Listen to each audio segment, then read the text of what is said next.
नमस्कार विद्यार्थी, पुन्हा एकदा सगळ्यांचं स्वागत आहे सह्याद्री ज्ञानवर्ष या एज्युकेशनल चॅनलवरती. इयत्ता 7वीसाठी घेण्यात येणाऱ्या स्कॉलरशिप एक्झामच्या बुद्धिमत्ता चाचणी म्हणजे इंटेलिजन्स टेस्ट या विषयातील एक टॉपिक आपण आज बघणार आहोत.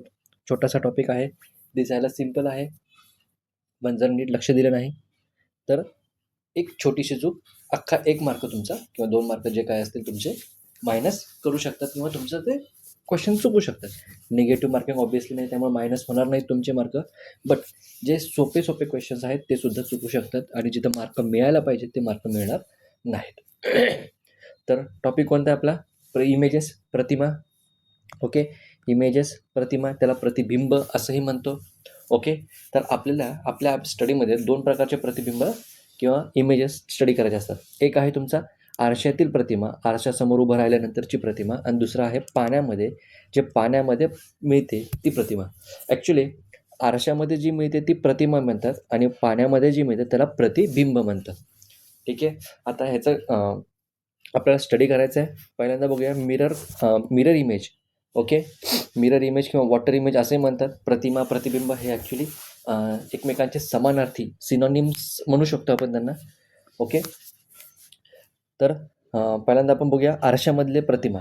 ओके, याच्यामध्ये लक्षात ठेवण्यासारख्या काही छोट्याशाच गोष्टी आहेत, जास्त नाही आहेत. ओके, जर प्रश्न, आता क्वेश्चन बघा कसा असतो नेहमी. तुम्हाला मिरर इमेजसाठी बघता बरं का, मिरर इमेजसाठी तुमचा जो क्वेश्चन असतो, क्वेश्चनची जी काही डायग्राम असेल ती या ठिकाणी असते आणि मिरर इमेज त्याच्या नेहमी राईट हँड साईडला ड्रॉ करायची असते. ओके, ते मिरर इमेज नेहमी राईट हँड साईडला. ही झाली क्वेश्चन इमेज आणि ही झाली तुमची मिरर इमेज त्याच्या राईट हँड साईडला. ओके, तर पाण्यामधलं जर आपल्याला प्रतिमा पाहिजे असेल किंवा प्रतिबिंब पाहिजे असेल तर ही आपला जो क्वेश्चन असतो तो नेहमी वरच्या साईडला असतो आणि प्रतिबिंब आपण हे खालच्या साईडनं दाखवतो. ठीक आहे, या टाईपमध्ये हे क्वेश्चन दाखवलं जातं.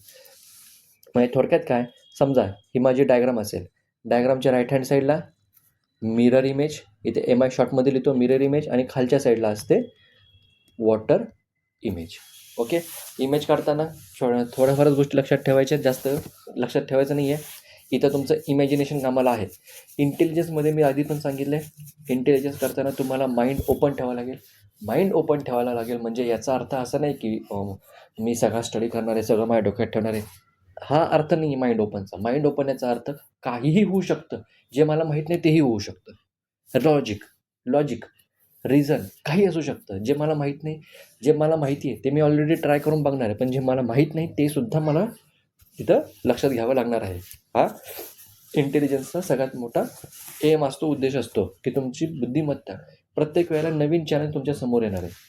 तिथं तुमच्याकडे जे आहे त्याला सोडून तुम्हाला दुसरा काहीतरी विचार करायचा असतो. ओके, आता मिरर इमेज आणि वॉटर इमेजचा काय फरक पडतो? कधी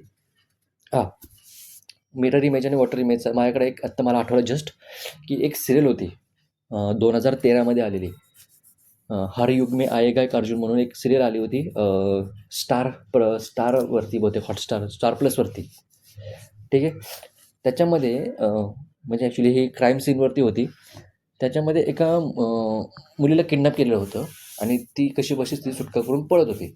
पळत असताना ती एका कपाटामध्ये लपली आणि कपाटामधनं तिला एक नाव दिसत होतं, अमित हे नाव दिसत होतं. ओके, आता जेव्हा शेवटी ही सिरियलचा तो जो एपिसोड आहे जेव्हा शेवटी संपत आला तेव्हा तो अमित हे जे नाव आपल्याला वाटत होतं, ॲक्च्युली ते नाव अमित नव्हतं, ते मिरर रिफ्लेक्शन होतं. कशाचं? टीमा नावाच्या एका कंपनीचं. ओके, टीमा नावाच्या एका कंपनीचं ते मिरर रिफ्लेक्शन होतं, मिरर इमेज होती ती. ओके, हे त्या सिरियलमध्ये सगळ्यात शेवटी कळतं. आता इथं सिरियलचा मुद्दा सांगायचा भाग काय, की तुम्ही येता जाता तुम्हाला बऱ्याचशा गोष्टी आरशामध्ये बघायला भेटतात, कधी कधी रिफ्लेक्शन दिसतं.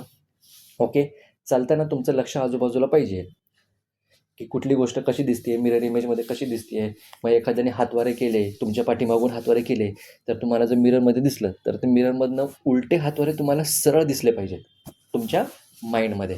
यासाठी माइंडला तसं ट्रेन करण्यासाठी किंवा त्याचा अभ्यास करण्यासाठी आपल्याला मिरर इमेजेस किंवा वॉटर इमेजेसचा स्टडी करायचा असतो. बघा ना, ओरिजिनल काय नाव होतं? टीमा नाव होतं. रिफ्लेक्शनमध्ये काय नाव दिसले? अमित दिसले. ओके. म्हणजे आता हे झालं एपिसोडबद्दल किंवा सिरियलबद्दल झालं. बट आपल्याला काय लक्षात घ्यायचं, आपल्याला अभ्यास लक्षात घ्यायचा आहे. ह्याच्यामधनं आपल्याला अभ्यास लक्षात घ्यायचा आहे. ओके. लक्षात काय घ्यायचं, हा माझं ओरिजिनल नाव होतं. ओके. या ओरिजिनल नावाच्या पहिल्यांदा काय होतं, ए होतं. जो मिररला जवळ आहे तोच पहिल्यांदा मिररला जवळ आलाय.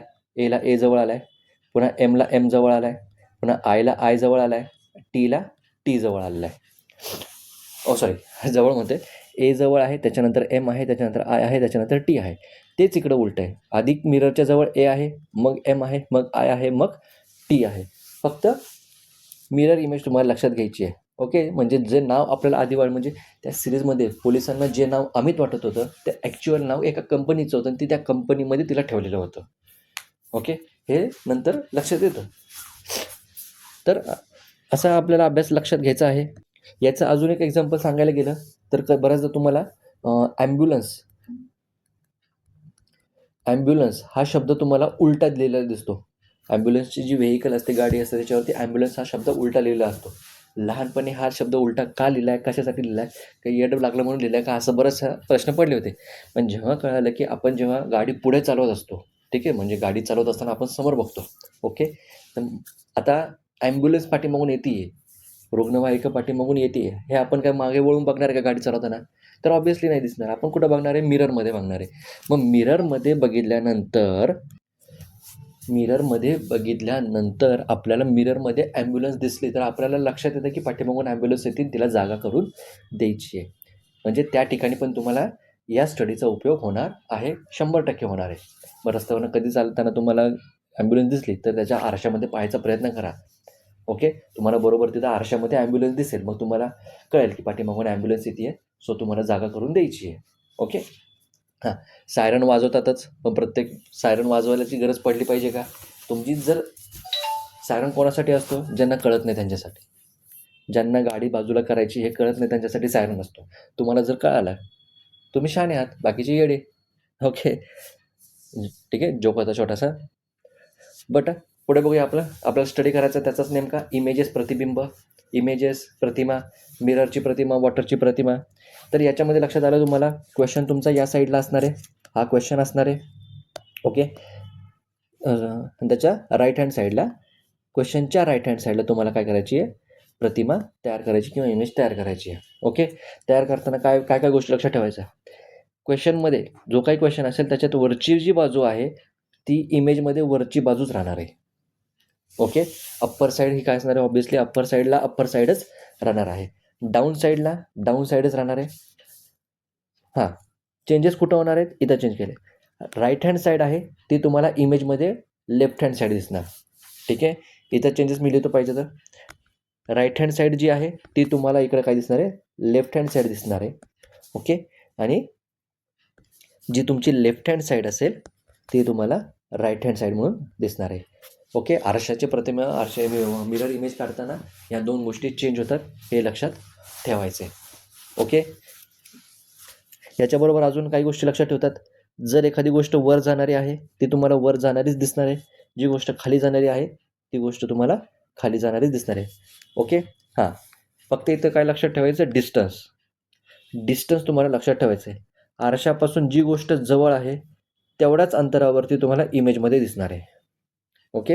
आणि आरशापासून जी गोष्ट लांब आहे ती गोष्ट तुम्हाला तेवढीच लांब तुम्हाला इमेजमध्ये पण लक्षात ठेवायची आहे. ओके. तसंच वॉटरमध्ये पण वरची बाजू काय होते, इथं उलटं होतं थोडंसं. ओके. जी वरची बाजू आहे ती तुम्हाला खालची बाजू दिसणार आहे, म्हणजे अपसाईड डाऊन दिसणार आहे. जी अप असणार आहे. ओके. समजा हे एक रेक्टँगल आहे, रेक्टँगलची ही वरची बाजू आहे, पाण्यामध्ये बघितली ती तुमची खालची बाजू होणार आहे या टाईपमध्ये.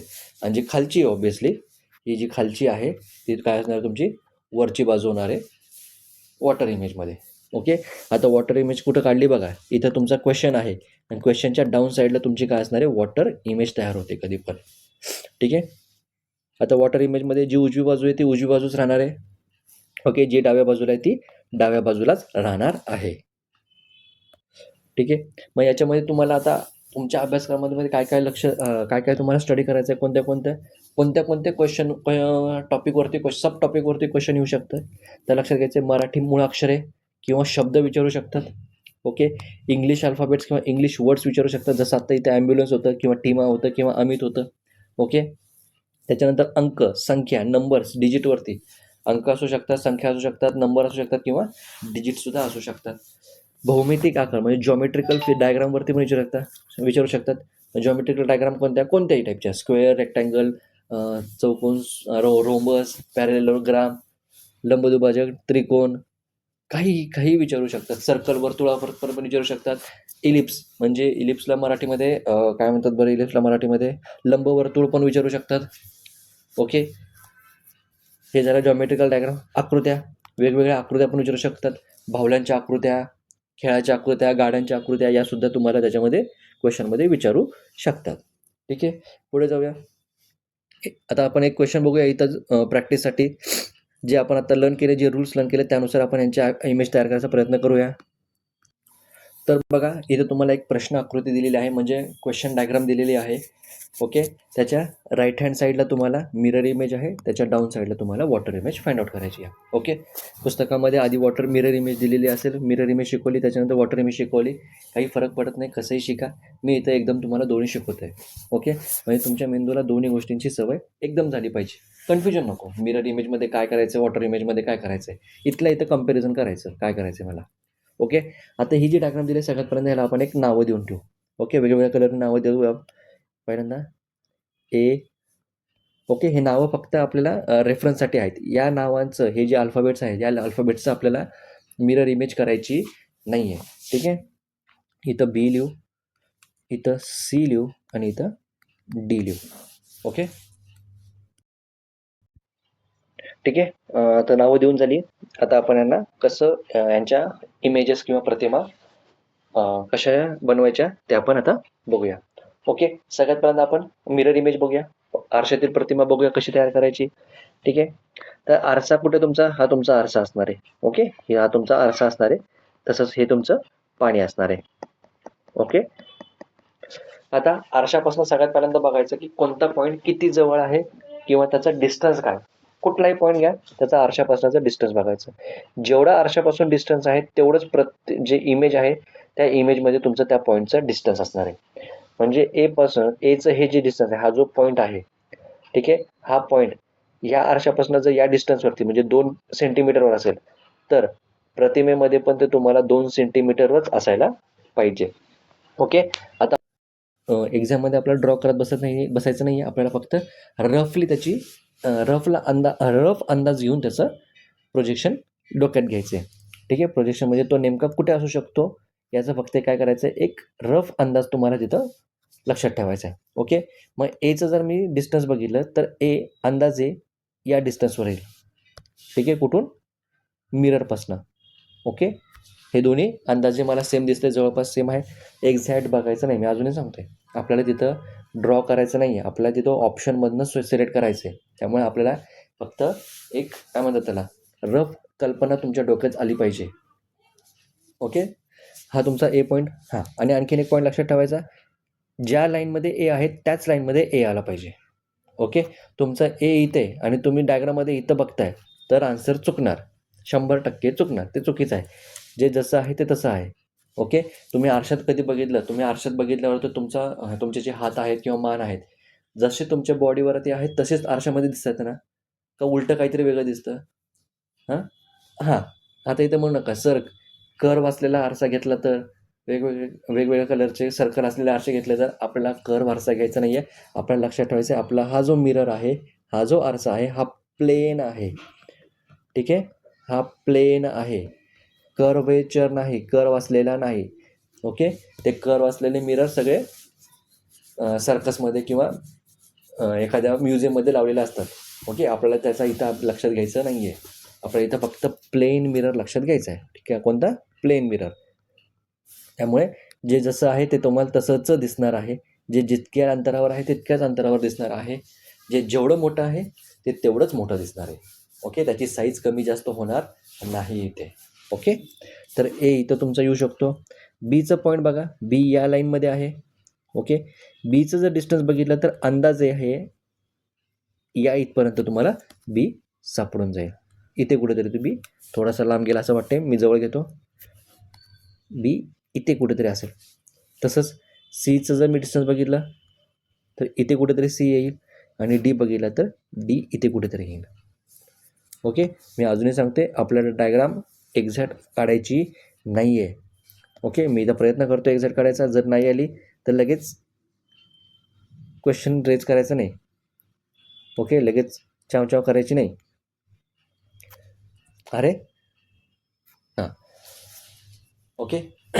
या टाईपमध्ये तुमचे मिररमध्ये हे पॉईंट्स असे होतील. ओके, आता याला आपण नावं देऊया. एच्या ऐवजी आपण ए डॅश म्हणूया, बीच्या ऐवजी बी डॅश, सीच्या ऐवजी सी डॅश आणि डीच्या ऐवजी डी डॅश. ओके, डॅशचं मिनिंग आहे ते ओरिजिनल नाही आहेत, ते इमेजेसमधले आहेत. ओके, असंच फक्त याचा अर्थ, बाकी याचा वेगळा काही अर्थ नाही आहे. ओरिजिनलपासून ते वेगळे दिसावेत म्हणून तिथं लिहिलेलं आहे. आता पुढं आपल्याला लाईन्स चेक करायच्या आहेत. आता नेट लाईन्स चेक करा. ए पासून बी कडे जाणारी लाईन ही सपोज या डायरेक्शनमध्ये, इथे ॲरो दाखवला आहे. ओके, या डायरेक्शनमध्ये आहे.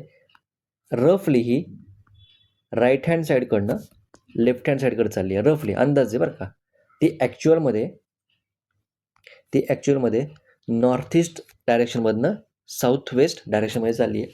बट आपल्याला इथं रफली पकडायचं आहे सध्या. कुठं चालली आहे ती? राईट हँडकडनं लेफ्ट हँडकडे. ओके, मग इमेजेसमध्ये काय होतं, हे उलटं होतं. जे राईटकडनं लेफ्टकडे चाललं आहे तेच इमेजेसमध्ये काय होणार आहे, लेफ्टकडून राईटकडे जाणार आहे. या टाईपमध्ये जे असं होतं ते चेंज कुठं होणार आहे, या टाईपमध्ये होणार आहे. म्हणून ए टू बीची लाईन या टाईपमध्ये जाणार. ओके, तसंच बी टू सीची आहे. का बरं बी टू सीची कशी गेली? बी टू सीची लेफ्टकडून राईटकडे गेली, लेफ्टकडून राईटकडं, डावीकडून उजवीकडे गेली आहे.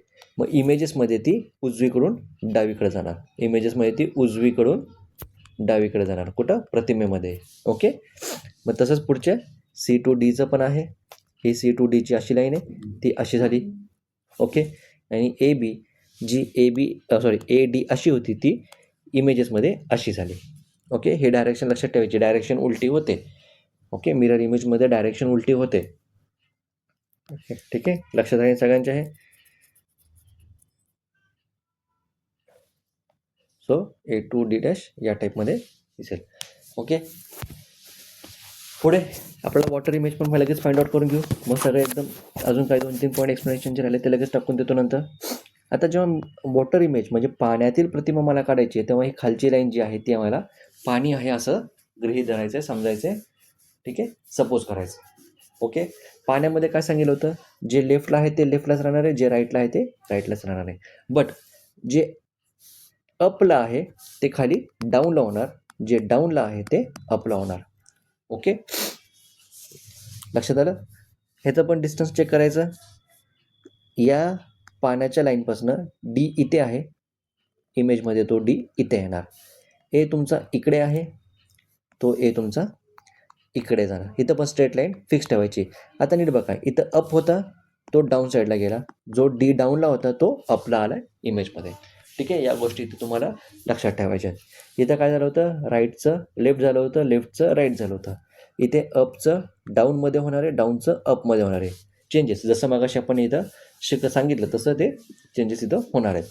ओके, मग डी जो खाली होता, आपण सगळ्यात पहिला डीपासून सुरुवात करू. डी खालच्या साईडला आहे, इमेजमध्ये तो एकदम वरच्या साईडला येणार. ठीक आहे, त्याच्यानंतर सीची लाईन इथे कुठेतरी येईन अंदाजे. पुन्हा बी अंदाजे बी इथे कुठेतरी येईल आणि ए सगळ्यात लांब आहे तो ए इथे कुठेतरी येईल. अंदाजे सगळं अंदाजे चालले, कारण आपल्याला इथे एक्झॅक्टली स्केल घेऊन ड्रॉ करायची नाही एक्झाममध्ये, अंदाजे लक्षात ठेवायचं आहे. तर हा झाला माझा ए डबल डॅश. आता हे डबल डॅश का? कारण ए डॅश ऑलरेडी इकडे आपण वापरलेला आहे, त्यामुळे इथं ए डबल डॅश नवीन नाव. कारण आपण वॉटरमध्ये बघतोय, मगाशी मिररमध्ये बघत होतो. ओके, इथं झालं बी डबल डॅश, हे झालं सी डबल डॅश आणि हे झालं तुमचं डी डबल डॅश. आता लाईन जॉईन करायची आहे.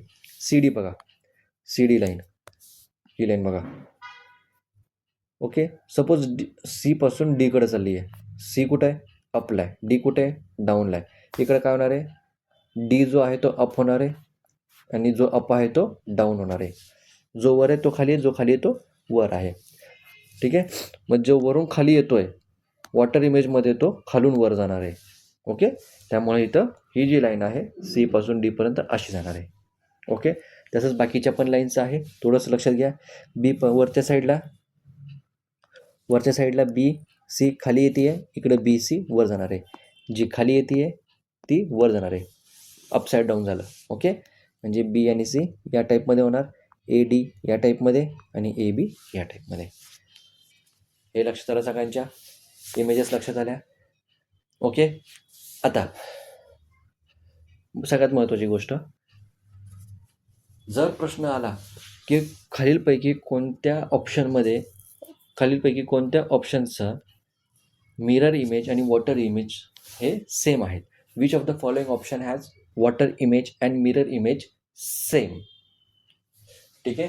तर अशा केसमध्ये तर लक्षात ठेवायचं, जर क्वेश्चनमध्ये पॉईंट्स दिले असतील, ठीक आहे, क्वेश्चनमध्ये जर हे पॉईंट्स दिले असतील तर कुठलाही इमेज ही सेम नसते. ठीक आहे. पॉईंट्स लिहिलेले असतील तर कुठलीही इमेज ही सेम नसते. ओके. जर पॉईंट्स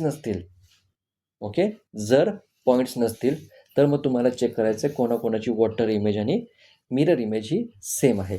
या केसमध्ये आपण हे जे सगळे पॉईंट्स आहेत हे फक्त एक्सप्लेनेशनसाठी मी घेतले होते. ओके. एक्सप्लेनेशनसाठी घेतले होते आपण. ओके. हे ॲक्च्युअलमध्ये आपल्याला तिथं द्यायचे नव्हते. त्यामुळे मी जर विचारलं विदाऊट कन्सिडरिंग द पॉईंट्स, इथं दिलेल्या हे जे पॉईंट्सचे नेम्स आहेत या नेम्सचा तुम्ही विचार नाही केला तर या क्वेश्चनमध्ये मिरर इमेज आणि वॉटर इमेज हे सेम आहेत का? तर उत्तर तुमचं यायला पाहिजे येस दे आर सेम. हो, सेम आहेत. का बरं? कारण इथं पॉईंटची नावं, बिंदूंची नावं आपण लक्षात घेतलेली नाही आहे. ठीक आहे. जर बिंदूंची नावं लक्षात घेतली तर उत्तर तुमचं ऑब्व्हियसली नो येणार. कुठली डायग्राम असू द्या, नो येणार म्हणजे नो येणार. ओके. हे लक्षात आलं सगळ्यांच्या? पुढे जाऊया. पुढे बघा, हे छोटे छोटे सिम्पल डायग्राम्स आहेत. व्हिडिओ पॉज करा, नोटबुकमध्ये ड्रॉ करा. 2, 3, 4 तुम्हाला काय वेळ घ्यायचा तेवढा वेळ घ्या. पण उत्तर सांगायच्या आधी व्हिडिओ पॉज करून तुम्ही तुमच्या नोटबुकमध्ये ट्राय करा. ओके. त्याच्यानंतर काय चुकलं का बरोबर आलं आहे हे तुम्ही चेक करा व्हिडिओ चालू करून. ओके. पण व्हिडिओ पॉज करून तुम्ही स्वतः प्रामाणिकपणे तयार करा. तर बघा, तुम्ही प्रामाणिकपणे क्वेश्चन सॉल्व केला तुमचा फायदा होणार आहे, नाही केला तुमचं नुकसान आहे. एवढंच मी सांगू शकतो. ओके. तर मग इथं आय होप की तुम्ही व्हिडिओ पॉज करून या सगळ्यांचा सॉल्व करण्याचा प्रयत्न केला असेल. ओके. हा तुमचा क्वेश्चन आहे. इथं तुमची मिरर इमेज असेल, इथं तुमची वॉटर इमेज असेल. ठीक आहे. तर या क्वेश्चनमध्ये बघा, आधी आपण मिरर इमेज बघूया. मिरर इमेजमध्ये जे लेफ्ट आहे ती तुमची राईटला जाणार आहे आणि जी राईट आहे ती तुमची लेफ्टला होणार आहे. ठीक आहे. मिरर इमेजमध्ये लेफ्ट राईट चेंज होतं. मिरर इमेजमध्ये काय होतं, लेफ्टचं राईट होतं किंवा राईटचं लेफ्ट होतं. वॉटर इमेजमध्ये काय होतं, जे अप आहे ते डाऊन होतं, जे डाऊन आहे ते अप होतं. ठीक आहे. या गोष्टी लक्षात ठेवायच्या. ओके. मग इथं जर बघितलं, इथं मी थोडंसं रेफरन्ससाठी घेतो. हा पॉईंट या पॉईंटपेक्षा, ठीक आहे, ओके, कुठला पॉईंट 1 हा पॉईंट 2पेक्षा लेफ्ट हँड साईडला आहे, हा राईट हँड साईडला आहे. म्हणजे मिरर इमेजमध्ये जो राईट आहे तो तुमचा लेफ्ट होणार आहे आणि जो लेफ्ट आहे तो तुमचा राईट होणार आहे. म्हणजे हा 2 पॉईंट तुमचा लेफ्ट होणार आहे. ओके. आणि 1 पॉईंट तुमचा इथं राईटला जाणार आहे. ओके. पण ॲरोची डायरेक्शन कुठे आहे, या डायरेक्शनमध्ये. मग इकडे तो फक्त या टाईपमध्ये जाईल. ओके. ॲरोची डायरेक्शन या टाईपमध्ये, राईट टू लेफ्ट. आता नीट बघा, क्वेश्चन इमेजमध्ये लेफ्ट टू राईट ॲरो चालला होता.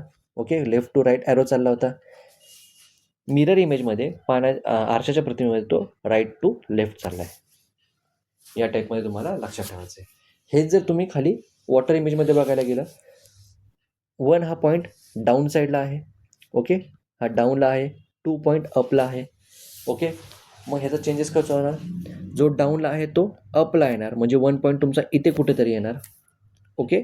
आणि हा जो 2 पॉईंट आहे जो अपला आहे तो कुठेतरी इथं डाऊनला येणार, हा पॉईंट 2.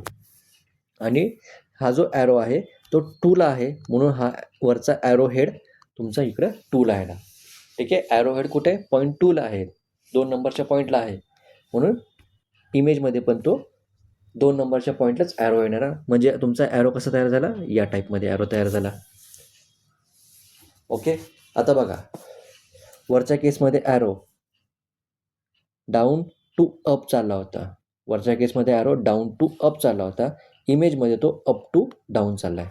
ठीक आहे. बघा चेंज कसं झालं लक्षात ठेवायचं आहे. ओके. मराठीमध्ये सांगतो. मिरर इमेजच्या आरशातील प्रतिमेच्या बाबतीत जो बाण डावीकडून उजवीकडे चालला होता, इमेजमध्ये तो उजवीकडून डावीकडे चालला आहे, या टाईपमध्ये. ओके. आणि पाण्यातील प्रतिमा जर बघायला गेलं, जो ॲरो खालून वर जात होता, इमेजमध्ये तो वरून खाली चालला आहे. सॉरी, खालून तो चुकलो, इथं खालून वर चालला आहे. ओके. आणि तो इमेजमध्ये वरून खाली चालला आहे. ठीक आहे. या लाईक दिस. तर हे तुम्हाला इथं लक्षात ठेवायचं आहे. ओके. प्रत्येक वेळेला एवढं पॉईंट लिहित बसायचं नाही, एक्सप्लेनेशन देण्यासाठी मी हे सगळं लिहिलेलं आहे. आता जर डायरेक्ट उत्तर लिहायचं झालं तर हा पॉईंट इतक्या डिस्टन्सवर आहे, तो इतक्या डिस्टन्सवर आहे, इथं येणार आहे. ॲरोहेड इथं आहे, तेवढंच ॲरोहेड येणार आहे. ही तुमची झाली मिरर इमेज. सिमिलरली ॲरोहेड वॉटरच्या जवळ आहे, म्हणजे तो इथे जवळ येणार आहे. एंड जो आहे तो लांब आहे, तो इकडे लांब जाणार आहे, म्हणजे ह्याची वॉटर इमेज या टाईपमध्ये तयार होणार. ओके. आता डायरेक्ट उत्तर लिहितो. हा जो ॲरो आहे मिरर इमेजमध्ये असा दिसणार आहे, वॉटर इमेजमध्ये तो असा दिसणार आहे. ठीक आहे. इकडे आता उत्तर लिहितो डायरेक्ट. उत्तरं तुमची चेक करा. ओके. तुम्ही प्रयत्न केला, व्हिडिओ स्टॉप करून तुम्ही नक्की ट्राय केला असेल, मला खात्री आहे. ओके. तर याचे उत्तर बघा. याचं उत्तर या टाईपमध्ये येणार आहे, मिरर इमेजमध्ये तो दुसऱ्या कलरने घेतो, या टाईपमध्ये दिसणार आहे. ठीक आहे. पुढं सर्क्युलर आहे, हा आता क्लॉकवाईज आहे. आता ही जी डायरेक्शन आहे, हा सेंटर पॉईंट आहे, सेंटर पॉईंटला असा चालला आहे, तर ही आपल्याला याला म्हणतो क्लॉकवाईज डायरेक्शन, म्हणजे घड्याळाच्या काट्याच्या दिशेने. ओके. आणि ही जी दुसरी डायग्राम आहे याला म्हणतात अँटी क्लॉकवाईज, म्हणजे घड्याळाच्या काट्याच्या विरुद्ध दिशेने. ओके. आता बघा, याची मिरर इमेज काढूया आपण. याची मिरर इमेज होणार या टाईपमध्ये. ओके. आता बघा बरं का, क्वेश्चनमध्ये घड्याळाच्या काटाच्या दिशेने टर्निंग चालू होतं, वळण चालू होतं घड्याळाच्या काटाच्या दिशेने क्लॉकवाईज. इमेजेसमध्ये ते उलट झालं, अँटी क्लॉकवाईज, म्हणजे घड्याळाच्या काटाच्या उलट दिशेने, म्हणजे हा झाला अँटी क्लॉकवाईज. हे एक तुम्हाला लक्षात ठेवायचं एक छोटीशी ट्रिक आहे. म्हणजे एखादी गोष्ट जर क्लॉकवाईज जात असेल तर त्याची इमेज अशी तयार होणार. ओके. मिरर इमेज असो किंवा वॉटर इमेज असो, ती पण उलटी तयार होणार. ही क्लॉकवाईज होती, ही अँटी क्लॉकवाईज आहे, ही पण अँटी क्लॉकवाईज आहे. ओके. म्हणजे क्लॉकवाईज गोष्टीची इमेज, म्हणजे घड्याळाच्या काट्याच्या दिशेने चालणाऱ्या एखाद्या गोष्टीची प्रतिमा ही पाणी असो किंवा आरसा असो, दोन्हीकडे ती उलटी तयार होते. म्हणजे घड्याळाच्या काट्याच्या दिशेने असेल ती घड्याळाच्या काट्याच्या विरुद्ध दिशेने होते. जर केस ती अँटी क्लॉकवाईज असेल तर ती क्लॉकवाईज होते. ओके. हे दोन्ही गोष्टी इथं लक्षात ठेवायच्या आहेत. मग त्याच्यावरून तुम्ही आन्सर शोधू शकता. ओके. मग हे इथं येणार, हे पण अँटी क्लॉकवाईज. ओके. इकडे हा असा येणार आणि इकडे असा येणार. हा काय आता क्लॉकवाईज आहे, आपण क्लॉकवाईज आहे. ठीक आहे. हे चेंजेस इथं नीट लक्षात ठेवायचे आहेत. पुढं images of digits. Images of digit. Images of digit. आता तुम्हाला 1, 2, 3, 4, 5, 6, 7 जरा मोठा झाला चुकून, 8, 9 या डिजिट्स तुम्हाला वॉटर इमेज आणि मिरर इमेज काढायच्या आहेत. ओके. या इंग्लिश अंकांच्या इंटरनॅशनल न्यूमरस, आंतरराष्ट्रीय संख्याचिन्हांच्या तुम्हाला दोन्ही प्रतिमा काढायच्या आहेत. तसंच देवनागरी संख्याचिन्हांच्या पण प्रतिमा तुम्हाला लक्षात घ्यायच्या आहेत. ओके. आता इथं लक्षात घ्या, बऱ्याच जणांना एक असा काढतात किंवा असा काढतात. ओके. पुस्तकामध्ये कसा दिला आहे कसाही देऊ शकतात. बट मला जेवढं माहिती आहे हा देत नाहीत, हा वाला देतात. ओके. एक्झाममध्ये पण हा वाला देतात. ठीक आहे. त्यामुळं हा तुम्ही इथं ड्रॉ करायचा आहे. याची प्रॅक्टिस करायची, या अंकाची प्रॅक्टिस करायची, या चिन्हाची. तसंच 3 जर आपण बघितलं तर बरेच जण 3 तुम्हाला असे काढताना दिसतील. बट ॲक्च्युअलमध्ये हा 3 असा नसून हा 3 असा असतो. ओके. हा 3 असा असतो. बाकी सगळं हां. आणि आणखीन एक सांगायचं झालं 8. 8 जो आहे 8चा जो वरचा भाग आहे हा ॲक्च्युअलमध्ये छोटा असतो, खालचा भाग थोडा मोठा असतो. ओके. आपण हे कधी लक्ष देत नाहीत, पण 8 हा जो डिजिट आहे ह्या 8चा डिजिटचा जो वरचा भाग आहे, पुन्हा एकदा बघा, वरचा डिजिटचा वरचा भाग आहे तो छोटा असतो, खालचा भाग हा थोडासा मोठा असतो. ठीक आहे. खालचा भाग हा थोडासा मोठा असतो. ओके. परत एकदा बघा, हा 8 असा असतो, खालचा भाग थोडा मोठा असतो.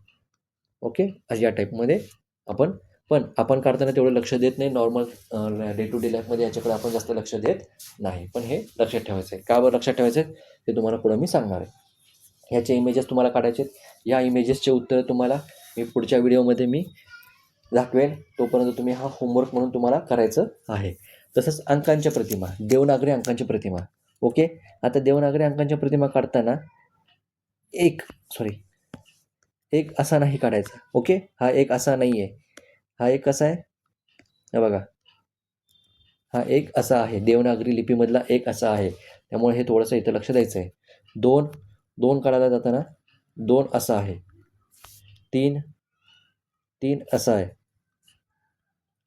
4 या टाईपमध्ये. 5 असा आहे. ओके.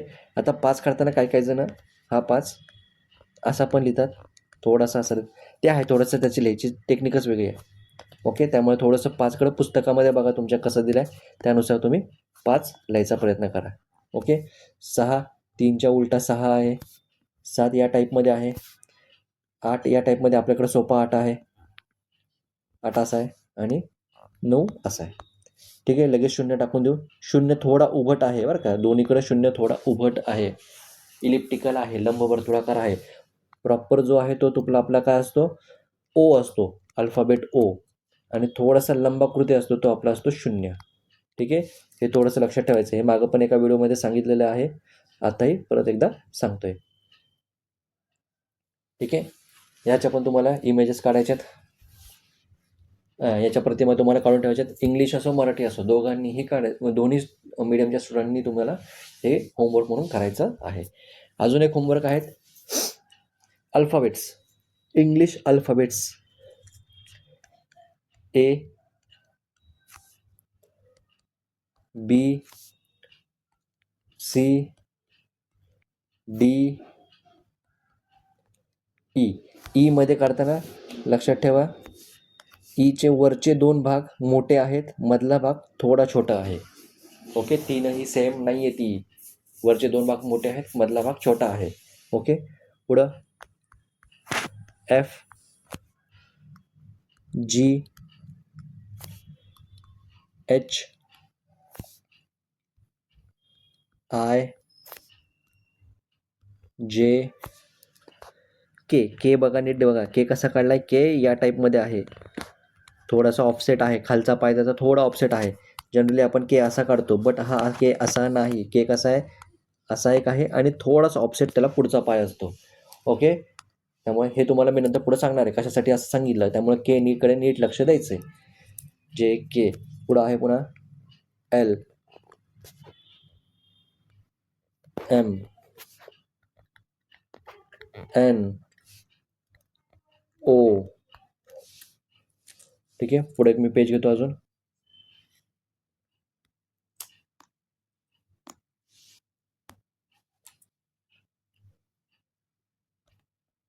P Q असा आहे. ठीक आहे. क्यूमध्ये असं आहे. मी बऱ्याच वेळा क्यू असा काढतो. ओके. त्याने आपल्याला इमेजमध्ये फरक पडत, रायटिंगमध्ये काही फरक पडत नाही, पण इमेज काढताना तुम्हाला ओरिजिनल क्यूजचं लक्षात घ्यायचं आहे, जो टायपिंगमध्ये असतो. ठीक आहे. क्यू R S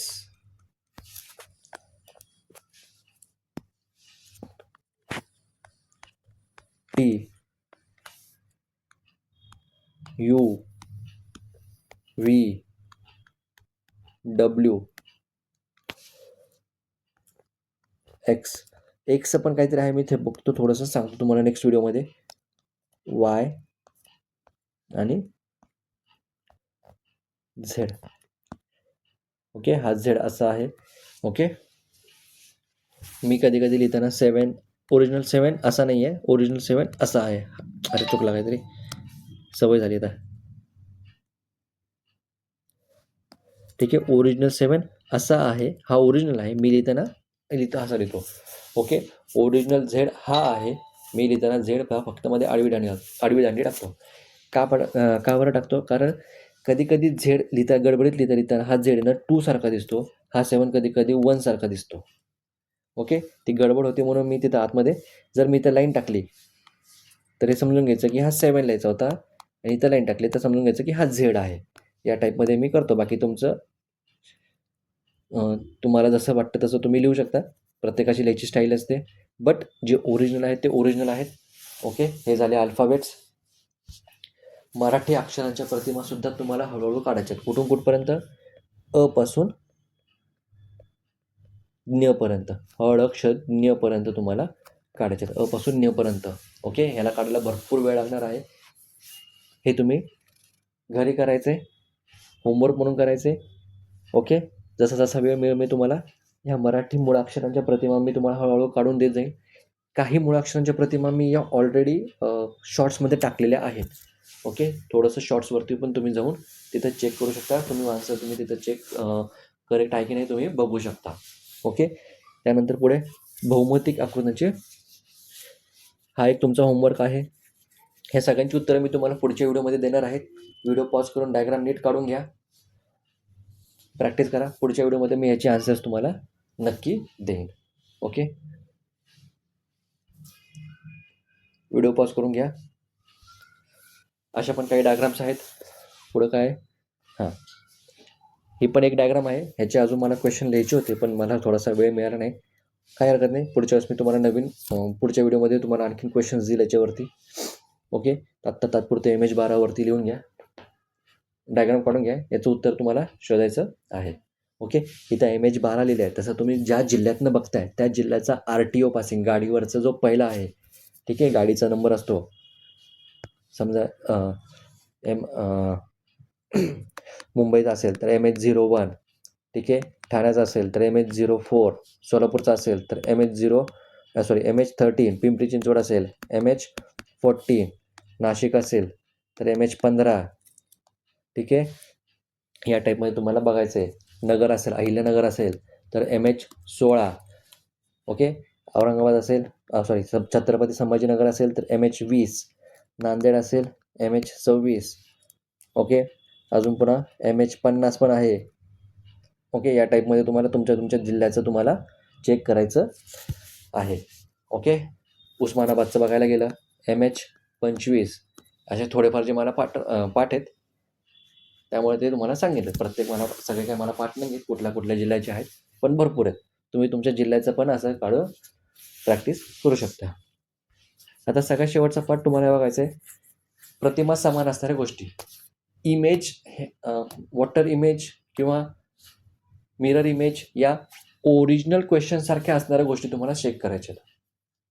ठीक आहे, ओके, म्हणजे बघा क्वेश्चनमध्ये जर मी बघायला गेलं, सपोज मी काढला ए जर मी मिरर इमेज बघितला तर ए मला ए सारखाच दिसणार आहे. वॉटर इमेजमध्ये मला तो उलटा दिसणार आहे. ओके, मग मी म्हटलं आरशातील प्रतिमा मिरर इमेज सारखी कोणाची दिसते आहे, तर अल्फाबेट मला ए जो आहे तो मला आरशातील प्रतिमा आणि ओरिजिनल ए मला सेम दिसतोय. ठीक आहे, देवनागरी अंक मग असेच तुम्हाला सगळे शोधायचे. जे होमवर्क करताय ते होमवर्क करून, म्हणून तुम्हाला म्हटलं ओरिजिनल क्वेश्चन वापरा. ठीक आहे, आता कसं होईल, इंग्लिश अल्फाबेटमध्ये तुम्ही जर के केलं तर वॉटर इमेजमध्ये पण के सेम दिसतो, बट तुम्हाला सांगितलं के असा नाही आहे, तो असा आहे. तर ते वॉटर इमेजमध्ये तो या टाईपमध्ये दिसणार आहे, दोन्हीही सेम नाही आहेत. ठीक आहे, ही गल्लत होऊ नये. तर तुम्ही पाण्यातील प्रतिमा म्हणून के लिहिताल तर ते चुकीचं होईल. ओके, ही गोष्ट इथं थोडीशी लक्षात ठेवायची आहे. म्हणून तुम्हाला काही गोष्टी सांगितल्यात की ओरिजिनल अल्फाबेट कसे आहेत हे तुम्हाला तिथं मी सांगितलेलं आहे. ठीक आहे. मग तुम्हाला हे पाठीमागं तुम्हाला जो होमवर्क दिला आहे तो होमवर्क झाल्यानंतर तुम्हाला हा टेबल कंप्लीट करायचा आहे. कुठले कुठले अंक हे तुम्हाला सारखे दिसत आहेत, कुठले कुठले अंक, ठीक आहे. मग देवनागरी असो, आंतरराष्ट्रीय इंटरनॅशनल असो, इंग्लिश अल्फाबेट्स असो, मराठी मुळाक्षरे असो की पायाभूत भौतिक, हे सोडून द्या. हा बॉक्स थोडंसं नंतर आहे बघा, ह्याचं आपण उत्तर नंतर बघूया.